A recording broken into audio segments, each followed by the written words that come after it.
What's up, guys? I'm Frankie. And I'm Alex. And together we're F&A Vanlife. This is our tiny home on wheels. It's a Ram ProMaster 3500 Extended named Olive. We've lived in it for the last 2 years, but it's up for sale now. Could be yours. Let's show you around the inside.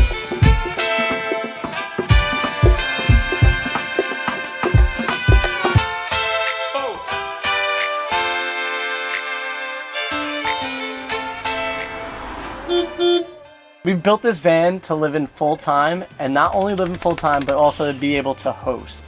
So one of the things that you don't think about before you get on the road is that you're gonna have rainy days, snowy days, and all different types of days that are actually gonna force you to be in your van. So you wanna make the van as open as possible and have as many chairs as possible so you could get some people inside to hang out. We've had 12 people hanging out in the van, all playing cards and hanging out and having a good time, and everybody had a chair, which was made possible partly by these two front swivel seats. So this bench seat here could actually, it triples basically. One, it's a seat where we could hang out, look out the window, be able to see the beautiful view. We could work here. We could use the refrigerator as like a station for like a table so we could sit and work. But also inside of this, we have a hidden shower and toilet. So you just throw the pillows away and you could open it up and you could use it as the toilet and shower. We'll show you that a little bit later. But also the third way you could use it is as like another bed over here. So you could actually chill out, have another person in your house and sleep over if they really needed a place to stay. Otherwise, we do have like, we call it our suite, and we have a big tent that we could throw outside. Moving into the kitchen area, we have a giant 60-liter Iceco fridge. This model is really great and handy because we use it not only as a countertop for cooking. I'll put my cutting board here, chop, chop, chop. I use it as a dish rack, and then I also use it as a standing desk. But if you have things on it, but you still need to get something inside the fridge, you can actually lift the whole lid off, move it over here, and then be able to grab whatever you need from the fridge to keep cooking. And all your stuff just lives on top of here, just like that. You're good to go. Up top, we have two overhead cabinets from Overland Interiors. They're beautifully cut with a CNC machine. Really handy, they're super deep. I love the honeycomb design on the inside. In here we've got toiletries, electronics, and then over on this side is our kitchen and bathroom stuff. Lots of storage up top. But also, we didn't want to have cabinets the whole way along because we felt that would close in the space and also make it harder to sit at the dinette or even use the shower. So this was kind of the maximum overhead storage that we felt we needed and really fit with the design of this layout. There are tons of other storage solutions in the van though. We've got our cutlery drawer right here. We have a giant slide out pantry, all of the spices and sauces and flours, things like that. Then moving even lower, we originally had the fridge on the bottom and it rolled out, but that just got really annoying. And so when we swapped it to be up top, we actually made this huge storage area. We've got an Instant Pot, pots, pans, rice cooker, tons of extra storage, extra dry good, pantry things. This has actually become a really great storage area for us just because we love to cook and have all of these extra things on hand to make it nice and easy. While we're down here, we'll swivel to the other side. Under the sink and cooktop, you know, it's just your typical under the sink stuff. So fire extinguisher, garbage can, cleaning supplies, things like that. And then under here, we have a full slide out pantry. So we can get lots of extra cans and dried goods and things like that to allow us to be off grid for even longer with all of these smart little storage hacks. One of the things that was really important in this van build was just to have a deep sink. The deep sink is really important because you're gonna stack some stuff in here sometimes when you're gonna drive. But just being able to have all the dishes in here, be able to clean, stay deep, and be able to pull this down in here so that way none of the water is getting on the bed or anything. It really helps with the feng shui of the van. We have our Berkey right here where we could fill up water from any source, even sometimes a swamp if you really needed to, and this would filter that water. We actually use this all through Central America and Mexico, and we're putting all the water in here and never got sick once, so the Berkeys really came in clutch for us. We have a 2-burner cooktop. This pretty much lives on here in the sink. And we love this setup because all we really do is like quick little pan meals. Alex is a great cook, and everything that she does is just quick pan meal. We're able to quick clean and easy and done. She can even make bread on here, which is kind of wild. And then here, just to extend the countertop, this thing pulls up and we have a big space right here. That way we could fit more stuff. If you're cooking, you can put all your little things right here and make yourself a meal. You know, everybody has the magnetic little knife catcher here. We don't keep knives on it just because when you are going down a really rattly road, it will fall off. So be careful with your magnetic knife holders. We took the light that was in the middle of the van and actually repurposed it. We made this little shelf here where we have like Paco's stuff, our Pep Wave, and a couple other things up there. We put the light right here recessed in, so that way whenever you open the door, you automatically get some light shining down. So at night, you're not like running to look for your little clicker. It just makes it really easy for us to have a nice bright light in here first thing when we walk into the van, and I absolutely love that feature of this van. And then we have more storage up top here. I've actually made this section deeper than a normal ProMaster. I took out the plastic piece and actually built my own frame inside here to create a deeper space. That way we could fit all these bins and stuff up top. Otherwise, it's a very small storage area. So we try to make this as deep as possible for people that are living full-time in the van. And we've loved this extra storage space. A couple more features on this side of the van. When you swivel the chairs around, it's actually really a deep hole here. The ProMaster seats are raised from the floor of the ProMaster. So we added this extra bump up here, which you can absolutely stand on. It's fully weight bearing, but because why not? You live in a van, we turned it into an extra storage space for additional shoes and things like that. And there's just magnets on here that actually hold it closed.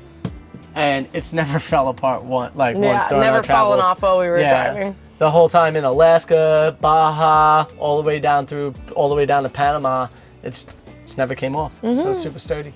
And then the other thing up over here, we have our Max Air fan. This is the one that with the remote control. So we have the remote control mounted by the bed because that's probably where you're going to want to turn it on and off the most.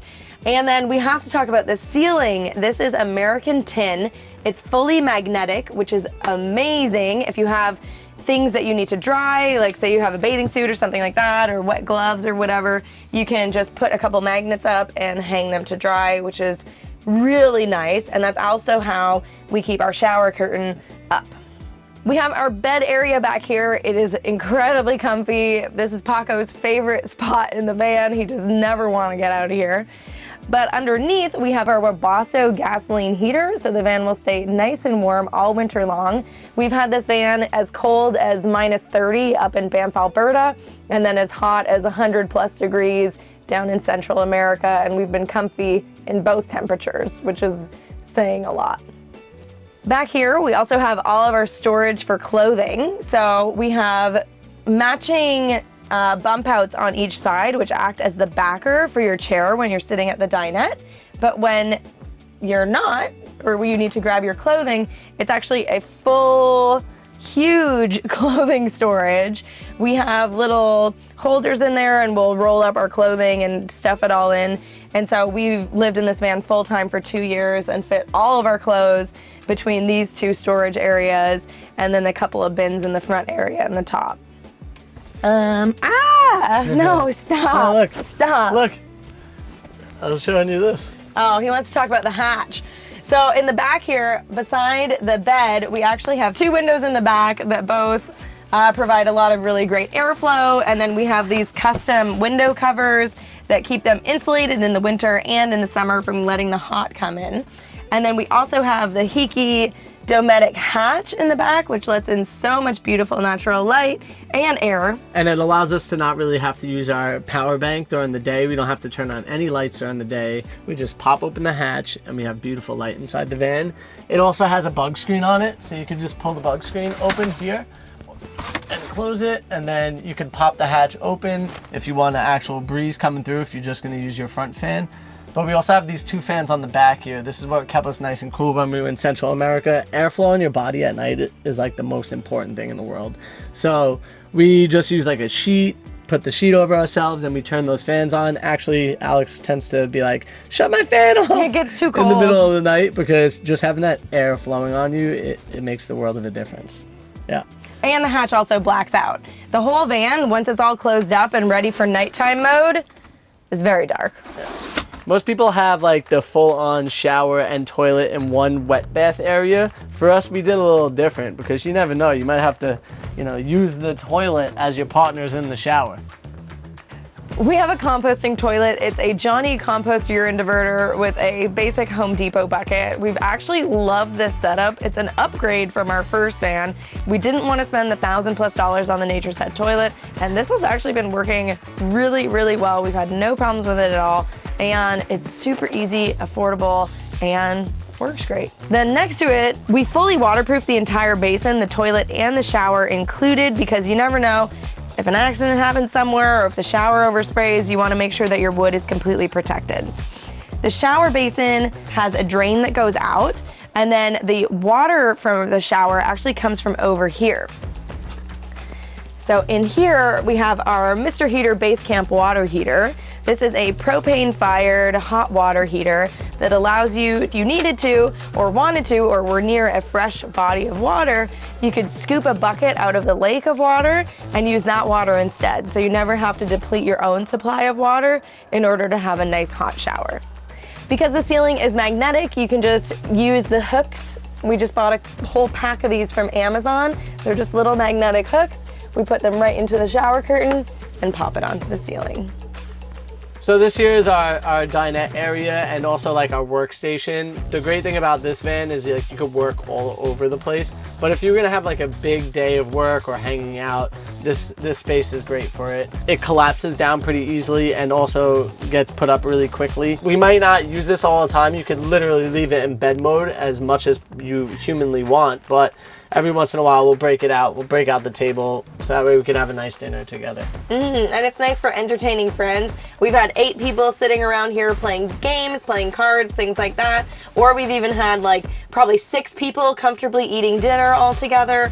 So it's really nice to be able to host our Nomad friends when we're on the road, because like Frank said earlier, the weather's not always good. It's not always agreeable. So when you can have everybody in the van all having a comfy seat and enjoying a meal or a game together, it's really beautiful. Our van becomes the hangout van.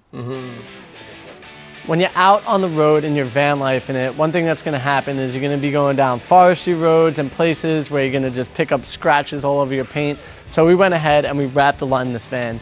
This Raptor liner has several different reasons for protection. One is scratch, the other one's dense. It's gonna keep your van from rusting, and it's also super, super durable. So if somebody like throws rocks when they're driving and it hits your van, you're not gonna have to worry about any chipped paint. We love it. It creates extra insulation as well as sound deadening too. So once you close the doors of the van, you can't hear anything outside. It's kind of wild. Down low here, we have a hookup. So if you're at an RV spot, it's a 30 amp hookup. You could also hook up to a house if you have the proper adapters. And this is a way to charge your van. But we have 3 ways of charging our van. This is one. The solar is another. We have 380 watts of solar on our roof, which keeps us going. And then we do quite a bit of driving. We have a Renogy 40 amp charge controller that keeps us charging when we're driving. You gotta think of all the ways to make sure that you have enough energy while you're on the road. So back here, this is the 40-gallon water tank. I went with a flat water tank. This isn't traditional, but what I did is I piped everything from the top. So that way when the water is full, you don't have to worry about leaks. If you did have a leak, you would only have a little bit leak out, and then you'd be able to pull out the tank and make your fixes. For our water tank, we want to keep the fill inside. We just didn't want anybody having the opportunity to like tamper with our water. So we built it inside. There's a nice air vent here, and you could fill it all the way to the top and have no issues whatsoever. Even when you're driving down like steep roads and you're getting on big angles, we could have a full water tank and you don't have to worry about anything draining out. Over here on the right, we have our battery bank system.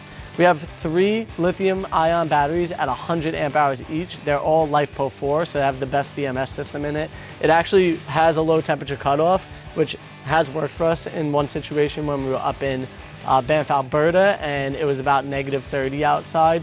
The batteries finally got close to a temperature of 40 degrees Fahrenheit, and it actually cut off and wouldn't allow us to charge, you could still use the battery bank, but you can't charge. And that's a really good sign, because if it did allow you to charge, your batteries could go kaboom, and you don't want that. So it has the best BMS system in it that is available. Also, just above it here, we have this Ames power charge controller.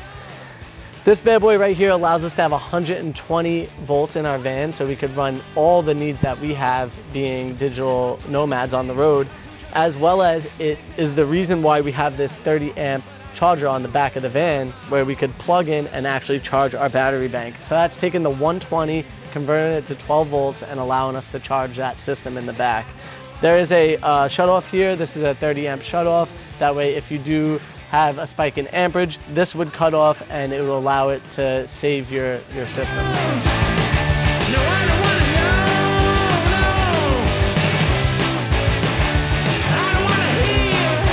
For the last 2 years, all of the van has been our home, and we've absolutely loved it. We've been as far north as the Arctic Circle in Alaska and as far south as the Panama Canal, and made so many memories along the way. I met so many people while we were in this van. It holds so many memories. Oh, one thing that just dawned on me is we have a ton of positive words written behind the walls.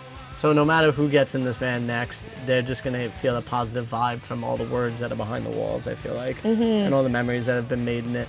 And if you want to see some of those memories, you can come and find us on our YouTube channel, F&A Vanlife, or listen to the weekly podcast, F&A Vanlife, the podcast, to hear stories from nomads on the road so that you can know what it's really like to live life on the road. And you could also get to know exactly what this van has been through by coming to check out the YouTube channel. We'll see you guys there. Have an F&A day.